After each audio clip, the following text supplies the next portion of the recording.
কথা with অরিত্র। অস্ট্রেলিয়ার Victoria শহর। হঠাৎ রটে গেল সেই শহরে সোনার সন্ধান পাওয়া গেছে। দলে দলে মানুষ ছুটল তার খোঁজে, কিন্তু দুর্ভাগ্যক্রমে এই পৃথিবীতে সোনার চেয়ে বেশি পাওয়া যায় হতাশা। এই ক্ষেত্রেও তাই হলো। সোনা খুঁজে না পেয়ে ক্রমে তারা মানসিক রোগীতে পরিণত হল এবং তাদের ঠাঁই হল অ্যারাডেল মানসিক হাসপাতালে। সমীক্ষা বলে বিশ্বের 510.1 বর্গ কিলোমিটার স্থলভাগ জুড়ে 800 কোটি শরীরীদের বাস। কিন্তু সেই শরীরীরা যখন পরিণত হয় অশরীরীতে, তাদের মধ্যে সবাই কি ত্যাগ করতে পারে পৃথিবীর মায়া?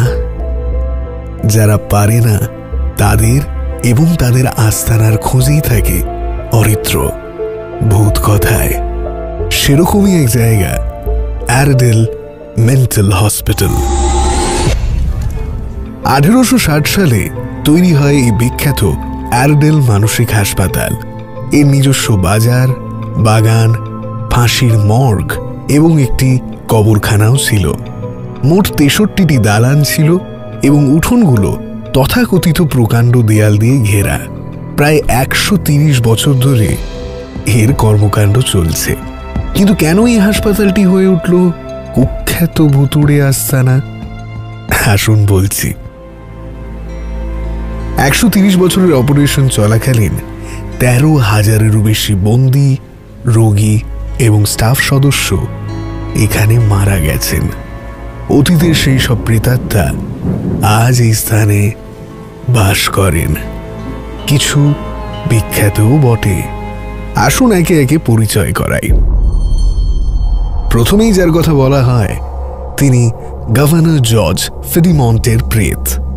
1886 সালে তিনি যখন সিঁড়ি দিয়ে নামছিলেন, তখন তিনি একটা বড় হৃদরোগে আক্রান্ত হন এবং ঘটনাস্থলেই মারা যান। এখানে আসা মানুষেরা সিঁড়ি বেয়ে ওপরে ও নিচে হাঁটাহাঁটি, ভারী বুটের পায়ের শব্দ শুনতে পান বলে দাবি করেন। এরপর আসি আরেকজনের কাহিনীতে। এই হাসপাতালের মহিলা ওয়ার্ডটি নার্স কেরির ভূত দ্বারা আক্রান্ত। তিনি ট্যুর গাইডের ওপর নজর রাখেন।